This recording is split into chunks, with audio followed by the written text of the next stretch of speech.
ಜೈ ಹಿಂದ್. ನೋಡ್ರಿ, ನಾವು ಈ ವಿಡಿಯೋದಲ್ಲಿ ಏನ್ ಮಾಡೋಣಪ್ಪ ಅಂತ ಹೇಳಿದ್ರೆ ಮತ್ತೊಂದು ನೇಮಕಾತಿ ಬಗ್ಗೆ ನಾವು ಡಿಸ್ಕಷನ್ ಮಾಡ್ತಾ ಹೋಗೋಣ. ತುಂಬಾ ಇಂಪಾರ್ಟೆಂಟ್ ಇದು ನೇಮಕಾತಿ. RPF ಅಂತಂದ್ ಹೇಳ್ತೀವಿ, ರೈಲ್ವೆ ಪೊಲೀಸ್ ಫೋರ್ಸ್ ಅಂತಂದ್ ಹೇಳ್ತೀವಿ. ರೈಲ್ವೆ ಒಳಗಡೆ ಏನಪ್ಪಾ ಅಂತಂದ್ ಹೇಳಿದ್ರೆ ಪೊಲೀಸ್ ಇರ್ತಾರಲ್ಲ, ಸೊ ಅವ್ರದ್ದು. ಸೊ ಇದ್ರಲ್ಲಿ ಏನ್ ಮಾಡಿದಾರಪ್ಪ ಅಂತಂದ್ ಹೇಳಿದ್ರೆ ಕಾನ್ಸ್ಟೇಬಲ್, ಅದಾದ ನಂತರ ನೆಕ್ಸ್ಟ್ ಇನ್ನೊಂದು SI, ಸಬ್ ಇನ್ಸ್ಪೆಕ್ಟರ್, ಎರಡೂ ಏನಂತಂದ್ ಹೇಳಿದ್ರೆ ಹುದ್ದೆಗಳನ್ನ ಕರೆದಿದಾರ. ಸೊ ಇದೇನಪ್ಪಾ ಅಂತಂದ್ ಹೇಳಿದ್ರೆ ಆಲ್ ಓವರ್ ಇಂಡಿಯಾ ಇರುತ್ತೆ, all over India. Sir, all over India ಇರತ್ರಿ, ನಾವ್ ಹೆಂಗ್ ಎಕ್ಸಾಮ್ ಬರೋದ್ರಿ ಅಂತಂದ್ ಹೇಳಿ ಎಲ್ಲಿ ಯಾರು ಅನ್ಕೊಂತೀರಿ ನೀವು ಮೊದ್ಲ ಏನಪ್ಪಾ ಅಂತಂದ್ ಹೇಳಿದ್ರೆ ಸೋತ್ರಿ ಅಂತ ಅರ್ಥ. ನಿಮ್ಗೆ ಏನ್ ಬೇಕಾಗಿರೋದು ಒಂದೇನಪ್ಪಾ ಅಂತಂದ್ ಹೇಳಿದ್ರೆ ಹುದ್ದೆ ಬೇಕಾಗಿರೋದು. ನಿಮ್ಗೆ ಇನ್ನೊಂದೇನಪ್ಪಾ ಅಂತಂದ್ ಹೇಳಿದ್ರೆ ಇಂಪಾರ್ಟೆಂಟ್, ನೀವು ಮಾರ್ಕ್ಸ್ ಕರೆಕ್ಟ್ ಆಗಿ ತೆಗೆದ್ರಿ ಅಂತಂದ್ ಹೇಳಿದ್ರೆ ನಿಮ್ದು ಹೆಸರು ಲಿಸ್ಟ್ನ ಯಾಕೆ ಬರಂಗಿಲ್ಲ, ಬರುತ್ತೆ. ಸೊ ಇನ್ನೊಂದು ತುಂಬಾ ಇಂಪಾರ್ಟೆಂಟ್ ಏನಪ್ಪಾ ಅಂತಂದ್ ಹೇಳಿದ್ರೆ ಇಲ್ಲಿ ನಾನು ಹೇಳೋದು, ಆಲ್ರೆಡಿ SSC GD ಎಷ್ಟೋ ಜನ ಏನಪ್ಪಾ ಅಂತಂದ್ ಹೇಳಿದ್ರೆ ನನ್ನ ಕ್ಲಾಸಸ್ಗಳನ್ನ ನೋಡಿ ಪ್ರಿಪೇರ್ ಆಗಿದ್ದೀರಿ. ಎಸ್ ಕರೆಕ್ಟಾ? ಎಲ್ಲ SSC GD ಏನಪ್ಪಾ ಅಂತಂದ್ ಹೇಳಿದ್ರೆ 180 ವಿಡಿಯೋಸ್ಗಳನ್ನ ಹಾಕಿದೀನಿ. ಇಲ್ಲಿ RPF ಏನ್ ಎಕ್ಸಾಮ್ ಐತಲ್ಲಪ್ಪ, ಇದು ಆಲ್ಮೋಸ್ಟ್ ಏನಂತಂದ್ ಹೇಳಿದ್ರೆ 70% ಸಿಲೆಬಸ್ SSC GD ತರನೇ ಇರುತ್ತೆ. 70% ಸಿಲೆಬಸ್ SSC GD ತರಾನೇ ಇರುತ್ತ. ಸೊ ನಾನೇನ್ ಮಾಡ್ತೀನಿ ಅಂತಂದ್ ಹೇಳಿದ್ರೆ 2 ರಿಂದ 3 ಕ್ವಶನ್ ಪೇಪರ್ಸ್ ಗಳನ್ನ ಸಾಲ್ವ್ ಮಾಡ್ತೀನಿ. ಆಮೇಲೆ ಯಾವ ವಿಡಿಯೋಸ್ಗಳು SSC GD ತರ ಇರ್ತಾವಲ್ಲ, ಆ ವಿಡಿಯೋಸ್ಗಳನ್ನ ನಾನು ಆಲ್ರೆಡಿ ಮಾಡಿರೋದ್ನ ನಾನು ಇಲ್ಲಿ ಮತ್ತೊಂದ್ಸಾರಿ ಏನಂತಂದ್ ಹೇಳಿದ್ರೆ ಅಪ್ಲೋಡ್ ಮಾಡಿರ್ತೀನಿ. ಯಾವ್ದು ಮಾಡಿಲ್ಲ ಅಂದ್ರೆ ಯಾವ್ದು ಹೊಸ ಸಿಲೆಬಸ್ ಇರುತ್ತೆ ಅವುಗಳನ್ನೆಲ್ಲ ಏನಂತಂದ್ ಹೇಳಿದ್ರೆ ನಾನು ಹೊಸ ವಿಡಿಯೋಸ್ಗಳನ್ನ ಮಾಡಾಕಿರ್ತೀನಿ. ಸೊ ಇಲ್ಲಿ ತುಂಬಾ ಇಂಪಾರ್ಟೆಂಟ್, ಸೇಮ್ ಆಲ್ಮೋಸ್ಟ್ ಏನಂತಂದ್ ಹೇಳಿದ್ರೆ 70% ಸಿಲೆಬಸ್ SSC GD ಮತ್ತು RPF ಸೇಮ್ ಇರುತ್ತೆ. ನಾನು ಕ್ವಶನ್ ಪೇಪರ್ ಡಿಸ್ಕಷನ್ ಮಾಡುವಾಗ ನಾನು ಒಂದ್ಸರಿ ಹೇಳ್ಕೊಡ್ತೀನಿ, ಯಾರು ಮಿಸ್ ಮಾಡ್ಕೊಳಕ್ ಹೋಗ್ಬೇಡ್ರಿ, ಎಲ್ರು ಏನಪ್ಪಾ ಅಂತಂದ್ ಹೇಳಿದ್ರೆ ಅಪ್ಲೈ ಮಾಡ್ರಿ. ನಾನು ಫುಲ್ ಡೀಟೇಲ್ ಆಗಿ ಏನಂತಂದ್ ಹೇಳಿದ್ರೆ ಕೊಟ್ಬಿಡ್ತೀನಿ. ಯಾಕಂತಂದ್ ಹೇಳಿ ಎಷ್ಟೋ ಜನರಿಗೆ ಸೆಂಟ್ರಲ್ ಗೌರ್ಮೆಂಟ್ ಎಕ್ಸಾಮ್ಸ್ ಯಾವ ತರ ಇರುತ್ತೆ, ಏನ್ ಹೈಟ್ ಏನು, ಸೊ ಇದೆಲ್ಲ ಏನಂತಂದ್ ಹೇಳಿದ್ರೆ ಎಷ್ಟೋ ಜನರಿಗೆ ಗೊತ್ತಿರಂಗಿಲ್ಲ. ಎಲ್ಲಾನು ಹೇಳ್ಕೊಡ್ತೀನಿ. ಎಷ್ಟೋ ಜನರಿಗೆ ಏನಪ್ಪಾ ಅಂತಂದ್ ಹೇಳಿದ್ರೆ ಪೊಲೀಸ್ ಡ್ರೆಸ್ ಹಾಕೋಬೇಕು, ಆರ್ಮಿ ಡ್ರೆಸ್ ಹಾಕೋಬೇಕು ಅಂತಂದ್ ಹೇಳಿ ಎಷ್ಟೋ ಜನರಿಗೆ ಇರುತ್ತೆ. ಆಮೇಲೆ ಅವ್ರದ್ದು ಹೈಟ್ ಇರಂಗಿಲ್ಲ, ತುಂಬಾ ಪ್ರಾಬ್ಲಮ್ಸ್ ಇರುತ್ತಲ್ಲ. ಪ್ರತಿಯೊಂದನ್ನು ಡೀಟೇಲ್ ಆಗಿ ಹೇಳ್ತೀನಿ. ಎಕ್ಸಾಮ್ ಯಾವ ತರ ಇರುತ್ತೆ, ಹೆಂಗಿರುತ್ತೆ, ಎಸ್ ಡಿಸ್ಕಷನ್ ಮಾಡ್ತಾ ಹೋಗೋಣ ನೋಡ್ರಿ. ಸೊ ಇಲ್ಲೇನಪ್ಪಾ ಅಂತಂದ್ ಹೇಳಿದ್ರೆ ರೈಲ್ವೆ ಪ್ರೊಟೆಕ್ಷನ್ ಫೋರ್ಸ್, ಇದು ಸೇಮ್ ಪೊಲೀಸ್ ಫೋರ್ಸ್ ತರ ಅಂತಂದ್ ಹೇಳ್ತೀವಿ. ಆಮೇಲೆ ಇಲ್ಲೇನಪ್ಪಾ ಅಂತಂದ್ ಹೇಳಿದ್ರೆ 4660 ಪೋಸ್ಟ್ ಗಳನ್ನ ಕರೆದಿದ್ದಾರೆ. ಆ ಯಾವಾಗಿಂದ ಸ್ಟಾರ್ಟ್ ಆಗುತ್ತಪ್ಪ ಅಂತಂದ್ ಹೇಳಿದ್ರೆ ಆನ್ಲೈನ್ ಅಪ್ಲಿಕೇಶನ್ಸ್ಗಳು 15 ಏಪ್ರಿಲ್ ಇಂದ ಹಿಡ್ಕೊಂಡು 14 ಮೇ ವರೆಗೂ ಏನಪ್ಪಾ ಅಂತಂದ್ ಹೇಳಿದ್ರೆ ಅಪ್ಲಿಕೇಶನ್ಸ್ಗಳು ಸ್ಟಾರ್ಟ್ ಆಗಿದಾವ. ಇಲ್ಲಿ ನೋಡ್ರಿ, ನಮ್ಗೆ ಆನ್ಲೈನ್ ಅಫಿಷಿಯಲ್ ನೋಟಿಫಿಕೇಶನ್ ಯಾವಾಗ ಬಿಡ್ತಾ ಅಂತಂದ್ ಹೇಳಿದ್ರೆ 15 ಏಪ್ರಿಲ್ ಬಿಡ್ತಾನ. ಆಮೇಲೆ ಆನ್ಲೈನ್ ಅಪ್ಲಿಕೇಶನ್ ಹಾಕಕ್ಕ 15 ಏಪ್ರಿಲ್ ಅಂದ ಸ್ಟಾರ್ಟ್ ಆಗುತ್ತೆ. ಅದಾದ ನಂತರ ಲಾಸ್ಟ್ ಡೇ ಏನಪ್ಪಾ ಅಂತಂದ್ ಹೇಳಿದ್ರೆ 14 ಮೇ 2024 ಏನಂತಂದ್ ಹೇಳಿದ್ರೆ ಲಾಸ್ಟ್ ಡೇಟ್ ಆಗುತ್ತೆ. ಇಲ್ಲಿ ನೋಡ್ರಿ, ವೇಕೆನ್ಸಿಗಳು ಯಾವ ತರ ಇದಾವ ಟೋಟಲ್ ಆಗಿ 4460 ಪೋಸ್ಟ್ಗಳಿದಾವ. ಅದ್ರಲ್ಲಿ ಏನಪ್ಪಾ ಅಂತಂದ್ ಹೇಳಿದ್ರೆ 4208 ಪೋಸ್ಟ್ಗಳು ಕಾನ್ಸ್ಟೇಬಲ್ ಗಿದಾವ. ಯಾವ್ದಕ್ಕಿದಾವ? 4208 ಕಾನ್ಸ್ಟೇಬಲ್ ಗಿದ್ರ 452 ಪೋಸ್ಟ್ಗಳೇನಪ್ಪಾ ಅಂತಂದ್ ಹೇಳಿದ್ರೆ ಸಬ್ ಇನ್ಸ್ಪೆಕ್ಟರ್ ಅದಾವ. ಆಮೇಲೆ ನೋಡ್ರಿ, ಈ ವೇಕೆನ್ಸಿ ಒಳಗಡೆ 15%, ಈ ವೇಕೆನ್ಸಿ ಒಳಗಡೆ ಏನಪ್ಪಾ ಅಂತಂದ್ ಹೇಳಿದ್ರೆ 50% ಪೋಸ್ಟ್ಗಳು ಏನ್ ಮಾಡಿದಾರಪ್ಪ ಅಂತಂದ್ ಹೇಳಿದ್ರೆ ಹುಡುಗಿಯರಿಗೆ ಏನಪ್ಪಾ ಅಂತಂದ್ ಹೇಳಿದ್ರೆ ರಿಸರ್ವೇಶನ್ ಇಟ್ಟಿದಾರ. ಸೊ ಎಲ್ಲಾ ಹುಡುಗಿಯರ್ ಏನಪ್ಪಾ ಅಂತಂದ್ ಹೇಳಿದ್ರೆ ಅಪ್ಲಿಕೇಶನ್ ಅನ್ನ ಹಾಕ್ಲಿ. ಮಾರ್ಕ್ಸ್ ತೆಗೆದ್ರೆ ಸಾಕು, ಆರಾಮಾಗಿ ಏನಂತಂದ್ ಹೇಳಿದ್ರೆ ಜಾಬ್ ಆಗುತ್ತೆ. ಸೊ ಎಲ್ಲಾ ವಿಡಿಯೋಸ್ಗಳು ಆಲ್ರೆಡಿ ಇದಾವೆ SSC GD ಅಲ್ಲಿ. ನಾನು ಹೇಳ್ಕೊಡ್ತೀನಿ, ಯಾವ ತರ ಸ್ಟಡಿ ಮಾಡ್ಬೇಕಂತ ಹೇಳ್ಕೊಡ್ತೀನಿ, ಜಸ್ಟ್ ಸ್ಟಡಿ ಮಾಡ್ತಾ ಹೋಗ್ರಿ. ನೋಡ್ರಿ, ಜನರಲ್ ಮತ್ತು OBC ಅವರು, ಸೊ ಸೆಂಟ್ರಲ್ ಗೌರ್ಮೆಂಟ್ ಅಲ್ಲಿ ಏನಪ್ಪಾ ಅಂತಂದ್ ಹೇಳಿದ್ರೆ ಸೆಂಟ್ರಲ್ ಗೌರ್ಮೆಂಟ್ ಅಲ್ಲಿ ಜನರಲ್ ಮತ್ತು OBC ಬರೋರ್ಗೆ ಏನಪ್ಪಾ ಅಂತಂದ್ ಹೇಳಿದ್ರೆ ಫೀಸ್ ಎಷ್ಟಿದೆ ಅಂತಂದ್ ಹೇಳಿದ್ರೆ ಅಪ್ಲಿಕೇಶನ್ ಫೀಸ್ 500 ಇದೆ. ಆಮೇಲೆ ಉಳಿದವ್ರಿಗೆ SC ಆಗಿರ್ಬೋದು, ST ಆಗಿರ್ಬೋದು, ಆಮೇಲೆ ಹುಡುಗಿಯರಿಗೆ ಫಿಮೇಲ್, ಆಮೇಲೆ ಎಕ್ಸ್ ಸರ್ವಿಸ್ ಮ್ಯಾನು, ಆಮೇಲೆ EBS, EBC, ಸೊ ಇವ್ರಿಗೆಲ್ಲ ಏನಪ್ಪಾ ಅಂತಂದ್ ಹೇಳಿದ್ರೆ 250 ಐತೆ. ಸೊ ಯಾರಿಗೂ ಫ್ರೀ ಇಲ್ಲ. 500 ಮತ್ತು 250 ಏನಪ್ಪಾ ಅಂತಂದ್ ಹೇಳಿದ್ರೆ ಎಕ್ಸಾಮ್ ಫೀಸ್ ಐತೆ. ಎಕ್ಸಾಮ್ ಫೀಸ್ ಜಾಸ್ತಿ ಐತೆ ಅಂತಂದ್ ಹೇಳ್ಬಿಟ್ಟು, ಇನ್ನೊಂದು ತುಂಬಾ ಇಂಪಾರ್ಟೆಂಟ್, ಎಕ್ಸಾಮ್ ಫೀಸ್ ಏನಪ್ಪಾ ಅಂತಂದ್ರೆ ಜಾಸ್ತಿ ಐತೆ ಅಂತ ಹೇಳ್ಬಿಟ್ಟು ಎಷ್ಟೋ ಜನ ಅಪ್ಲಿಕೇಶನ್ ಅನ್ನ ಹಾಕಂಗಿಲ್ಲ. ಸೊ ಎಲ್ರು ಏನಂತಂದ್ರೆ ಮಿಸ್ ಮಾಡ್ಕೊಳಕ್ ಹೋಗ್ಬೇಡ್ರಿ. ಚಲೋ ಜಾಬ್ ಇರ್ತಾವ, ಯಾಕೆ ಮಿಸ್ ಮಾಡ್ಕೊಂತೀರಿ? ಸರ್, ಎಜುಕೇಶನ್ ಕ್ವಾಲಿಫಿಕೇಶನ್ ಏನ್ ಬೇಕ್ರಿ? ಸಬ್ ಇನ್ಸ್ಪೆಕ್ಟರ್ ಏನೇ ಬೇಕ್ರಿ? ಜಸ್ಟ್ ಏನಪ್ಪಾ ಅಂತಂದ್ ಹೇಳಿದ್ರೆ ಯಾವ್ದಾದ್ರು ಒಂದೇನಪ್ಪಾ ಅಂತಂದ್ ಹೇಳಿದ್ರೆ ಯೂನಿವರ್ಸಿಟಿಯಿಂದ ಡಿಗ್ರಿ, ರೆಕಗ್ನೈಸ್ಡ್ ಯೂನಿವರ್ಸಿಟಿಯಿಂದ ಏನಪ್ಪಾ ಅಂತಂದ್ ಹೇಳಿದ್ರೆ ಬ್ಯಾಚುಲರ್ ಡಿಗ್ರಿ ಆಗಿರ್ಬೇಕು. ನಮ್ಮ ಆಡು ಭಾಷೆದಾಗ ಏನಂತಂದ್ ಹೇಳಿದ್ರೆ ಡಿಗ್ರಿ ಮುಗಿದ್ರೆ ಸಾಕು. ಸೊ ಡಿಗ್ರಿ ಏನಪ್ಪಾ ಅಂತಂದ್ ಹೇಳಿದ್ರೆ ಮುಗ್ದವ್ರು ಏನಂತಂದ್ ಹೇಳಿದ್ರೆ ಇದನ್ನ ಅಪ್ಲಿಕೇಶನ್ ಅನ್ನ ಹಾಕ್ಬಹುದು. ಅದಾದ ನಂತರ ನೆಕ್ಸ್ಟ್ ಸರ್ ಕಾನ್ಸ್ಟೇಬಲ್ಗೆ ಯಾರು ಹಾಕ್ಬೋದ್ರಿ? 10th ಪಾಸ್ ಆಗಿದ್ರೆ ಸಾಕಪ್ಪ. 10th ಪಾಸ್ ಆಗಿದ್ರೆ ಏನಪ್ಪಾ ಅಂತಂದ್ ಹೇಳಿದ್ರೆ ಕಾನ್ಸ್ಟೇಬಲ್ ಹುದ್ದೆಯನ್ನ ಹಾಕ್ಬಹುದು. ಜಸ್ಟ್ ಇಷ್ಟೇ, ಬಾಳ ಟೆನ್ಷನ್ ತಗೋಬೇಡ್ರಿ. ಡಿಗ್ರಿ ಆದ್ರೆ SI ಹಾಕ್ಬಹುದು, ಅದಾದ ನಂತರ 10th ಮುಗಿದ್ರೆ ಕಾನ್ಸ್ಟೇಬಲ್ ಹಾಕ್ಬೋದು.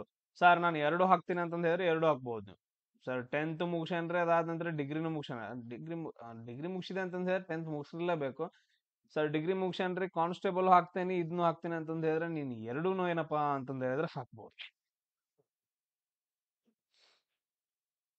ಸೊ ಅದಾದ ನಂತರ ನೆಕ್ಸ್ಟ್ ನೋಡ್ರಿ ಯಾವ ತರ ಇರುತ್ತೆ ಎಕ್ಸಾಮ್.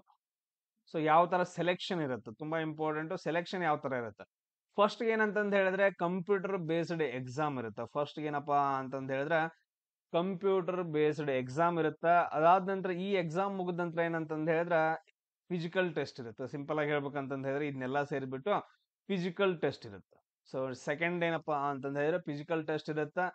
ಅದಾದ ನಂತರ ನೆಕ್ಸ್ಟ್ ಏನಂತಂದ್ ಹೇಳಿದ್ರೆ ಡಾಕ್ಯುಮೆಂಟ್ ವೆರಿಫಿಕೇಶನ್ ಇರುತ್ತೆ, ಆಮೇಲೆ ಮೆಡಿಕಲ್ ಎಕ್ಸಾಮಿನೇಷನ್ ಇರುತ್ತೆ. ಲಾಸ್ಟ್ ಏನಂತಂದ್ ಹೇಳಿದ್ರೆ ನಿಮ್ಗೆ ಮೆರಿಟ್ ಲಿಸ್ಟ್ ಬಿಡ್ತಾನೆ. ಫಸ್ಟ್ ಎಕ್ಸಾಮು, ಆಮೇಲೆ ಫಿಸಿಕಲ್, ಆಮೇಲೆ ಡಾಕ್ಯುಮೆಂಟ್ ವೆರಿಫಿಕೇಶನ್, ಮೆಡಿಕಲ್ ಎಕ್ಸಾಮಿನೇಷನ್, ಅದಾದ ನಂತರ ಲಾಸ್ಟ್ ಏನಂತಂದ್ ಹೇಳಿದ್ರೆ ಮೆರಿಟ್ ಲಿಸ್ಟ್ ಇರುತ್ತೆ. ಇಷ್ಟೇನಂತಂದ್ ಹೇಳಿದ್ರೆ ಪ್ರೊಸೆಸ್. ಆಮೇಲೆ ನೆಕ್ಸ್ಟ್ ನೋಡ್ರಿ ಎಕ್ಸಾಮ್ಸ್ ಗಳಲ್ಲಿ ಯಾವ ತರ ಕ್ವಶನ್ಸ್ ಗಳನ್ನ ಕೇಳ್ತಾನೆ, ಅರ್ಥಮೆಟಿಕ್. ಸೊ ಮ್ಯಾಥಮೆಟಿಕ್ಸ್ ಮೇಲೆ, ಮ್ಯಾಥ್ಸ್ ಮೇಲೆ ಏನಂತಂದ್ ಹೇಳಿದ್ರೆ 35 ಕ್ವಶನ್ಸ್ ಗಳನ್ನ ಕೇಳ್ತಾನೆ. 35 ಮಾರ್ಕ್ಸ್ ಏನಪ್ಪಾ ಅಂತಂದ್ ಹೇಳಿದ್ರೆ ಅದಕ್ಕೆ. ಜನರಲ್ ಈಸಿಂಗ್ ನೋಡ್ರಿ 35 ಕ್ವಶನ್ಸ್ ಗಳು. ನಾನು ಆಲ್ರೆಡಿ 42 ವಿಡಿಯೋಸ್ ಏನ್ ಮಾಡಿ ಹಾಕಿದನಲ್ಲ ಅದ್ರಲ್ಲಿರೋದೇನಂತಂದ್ ಹೇಳಿದ್ರೆ 35 ಕ್ವಶನ್ಸ್ ಗಳು ಬರ್ತಾವ.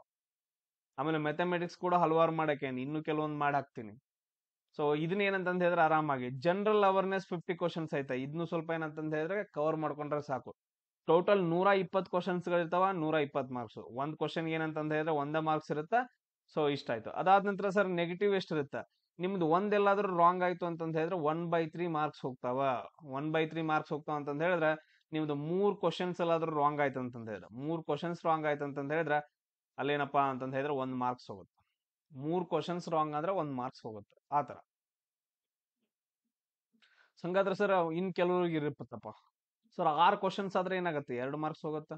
ಸರ್ 9 ಕ್ವಶನ್ಸ್ ರಾಂಗ್ ಆದ್ರೆ ರೀ 3 ಮಾರ್ಕ್ಸ್ ಹೋಗುತ್ತೆ. 12 ಕ್ವಶನ್ಸ್ ರಾಂಗ್ ಆತಂತಂದ್ ಹೇಳಿದ್ರೆ 4 ಮಾರ್ಕ್ಸ್ ಹೋಗುತ್ತೆ.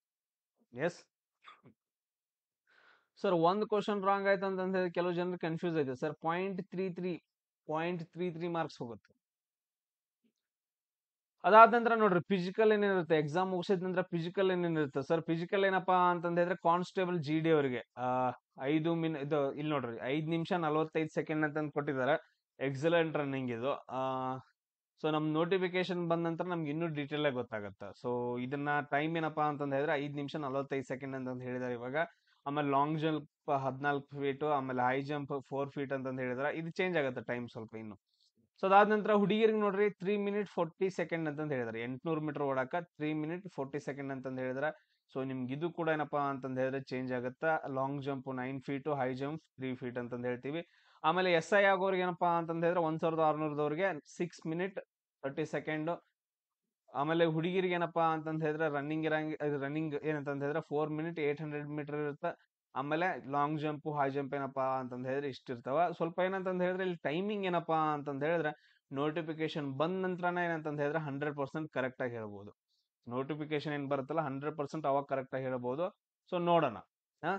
ಸೊ ಆಲ್ರೆಡಿ ನೋಟಿಫಿಕೇಶನ್ ಬಿಟ್ಟಿದಾರೆ, ಬಟ್ ಆದ್ರೆ ಯಾವ ತರ ಬಿಟ್ಟಿದ್ದಾರೆ ಅಂತಂದ್ ಹೇಳಿದ್ರೆ ಸೊ ಈ ತರ ನೋಟಿಫಿಕೇಶನ್ ಅನ್ನ ಬಿಟ್ಟಿದಾರೆ. 15ನೇ ತಾರೀಕು ಸ್ಟಾರ್ಟ್ ಆಗತ್ತೆ ಅಂತಂದ್ ಹೇಳ್ಬಿಟ್ಟು 15ನೇ ತಾರೀಕು ಇಲ್ಲಿ ನೋಡ್ರಿ 15ನೇ ತಾರೀಕು ಸ್ಟಾರ್ಟ್ ಆಗತ್ತೆ ಅಂತ ಕೊಟ್ಟಿದ್ದಾನ 14/5 ಮೇವರೆಗೂ. ಸೊ ಇಲ್ಲಿ ಏನೇನ್ ಕೊಟ್ಟಿದ್ದಾನ, ಗ್ರಾಜುಯೇಟ್ ಆಗಿರ್ಬೇಕು, ಆಮೇಲೆ 10th ಪಾಸ್ ಆಗಿರ್ಬೇಕು ಅಂತ ಕೊಟ್ಟಿದ್ದಾನ.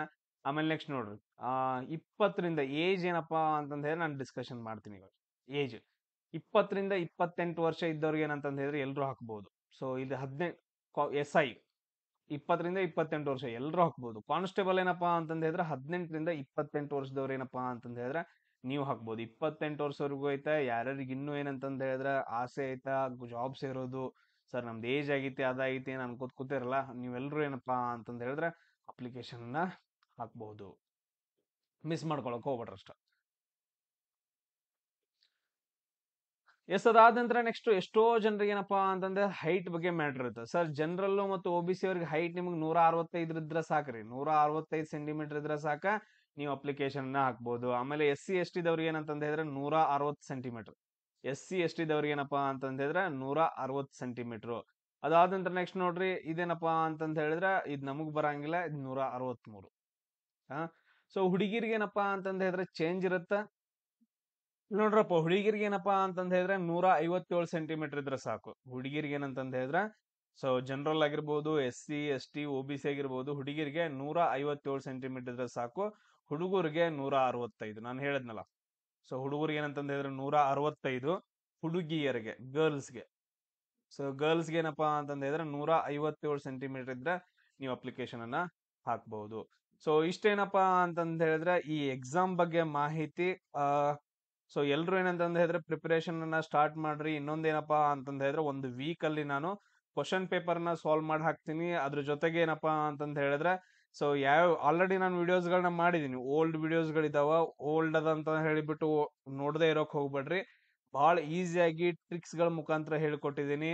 ಅವುಗಳನ್ನ ಒಂದ್ಸರಿ ನೋಡ್ರಿ, ಜಸ್ಟ್ ಒಂದ್ಸರಿ ನೋಡ್ರಿ. ಆಮೇಲೆ ಏನ್ ಬೇಕಾದ್ರೆ ನೀ ಹೇಳೋದ್ ನಂಗೆ ಅರ್ಥ ಆಗತ್ತಿಲ್ಲ ಅಂತಂತ ಹೇಳಿ ನೀವು ಬಿಟ್ಟು ಹೋಗ್ಬೋದು. ಬಟ್ ಆದ್ರೆ ಸುಮ್ನೆ ನೋಡ್ಬಿಟ್ಟು ಬಿಡೋಕ್ ಹೋಗ್ಬಿಡ್ರಿ. ಒಂದ್ಸಾರಿ ಏನಂತಂದ್ ಹೇಳಿದ್ರೆ ನೋಡ್ರಿ, ನಿಮ್ಗೆ ಅರ್ಥ ಆಯ್ತು ಅಂತಂದ್ ಹೇಳಿದ್ರೆ ಕಂಟಿನ್ಯೂಸ್ ಆಗಿ ನೋಡ್ರಿ, ಯಾರ ಮಾತು ಕೇಳಕ್ ಹೋಗ್ಬೇಡ್ರಿ. ಇಲ್ಲ ಅಂತಂದ್ ಹೇಳಿದ್ರೆ ನಿಮ್ ಇಷ್ಟ. ಸೊ ನೆಕ್ಸ್ಟ್ ಕ್ಲಾಸ್ ಅಲ್ಲಿ ಸಿಗೋಣ. ಜೈ ಹಿಂದ್.